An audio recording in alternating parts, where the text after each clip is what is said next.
আসসালামু আলাইকুম ভিউয়ার্স, সবাই কেমন আছেন? আবার নতুন একটা রেসিপি নিয়ে আপনাদের সামনে হাজির হলাম। আমি আজকে করব নুডলস। সো নুডলসের জন্য প্রথমে কড়াইতে পরিমাণ মতো তেল আর পেঁয়াজ কুচি, কাঁচামরিচ কুচি দিয়ে ভালোভাবে নেড়ে নিচ্ছি। নেওয়ার পরে ভিউয়ার্স, সবজি নুডলসে যখন আপনি সবজি দেবেন তখন সবজিটা ভালো করে একটু কষিয়ে নিতে হবে। একবার আমি কাটা সবজি দিয়ে দিলাম। এখন ভালো করে নাড়বো। নেড়ে সবজিটা কষা কষা হলে আমি নামিয়ে রাখবো। ততক্ষণ একটু ঘুরে আসবো আমরা আমার এই চ্যানেলে যদি রান্নার রেসিপিটা আপনাদের ভালো লাগে তাহলে প্লিজ কমেন্ট বক্সে জানাবেন। আর তাছাড়া যদি কারো কোনো কিছু জানা দরকার মনে করেন, যদি ভালো লাগে তাহলে অবশ্যই প্রশ্ন রাখবেন কমেন্ট বক্সে, এবং আপনাদের একটা লাইক, একটা কমেন্ট হয়তো আমাকে চলার পথে উৎসাহ যোগাবে। আর তাছাড়া অনেক সময় দেখা যায় আমরা ঘরোয়া পরিবেশে যে রান্নাটা করি এটা একেবারে সেম ঘরোয়া পরিবেশেই একটা রান্না। সকালবেলায় বা বিকালবেলায় বেশিরভাগ সময় আমরা নাস্তার টেবিলে নুডলসটা অনেকেই পছন্দ করে। আফটার অল নুডলস এমনই একটা জিনিস যেটা সত্যিই অনেক সুস্বাদু আর ভেজিটেবল একটা খাবার। সো আমার কথা বলতে বলতে আমার প্রায় সবজিটা কষানো হয়ে গেছে।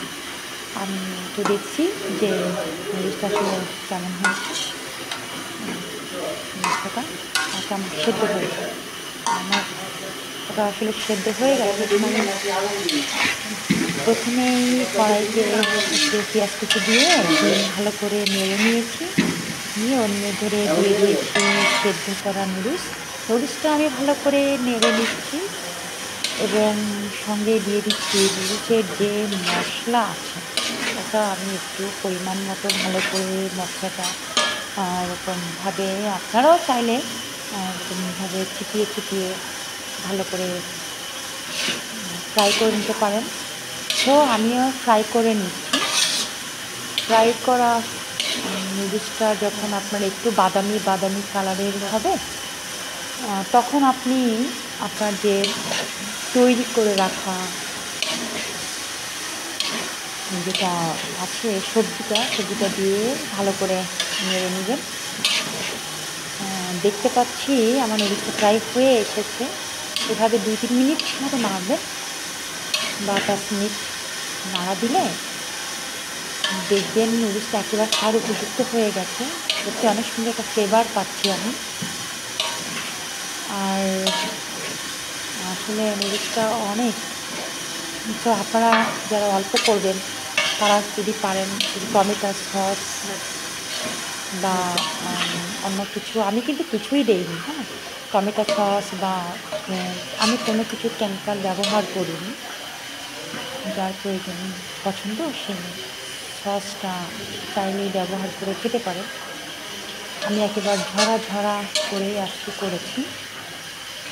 দেখেন আমার নুডলসটা হয়ে গেছে। সো থ্যাংক ইউ, সবাই ভালো থাকবেন, সুস্থ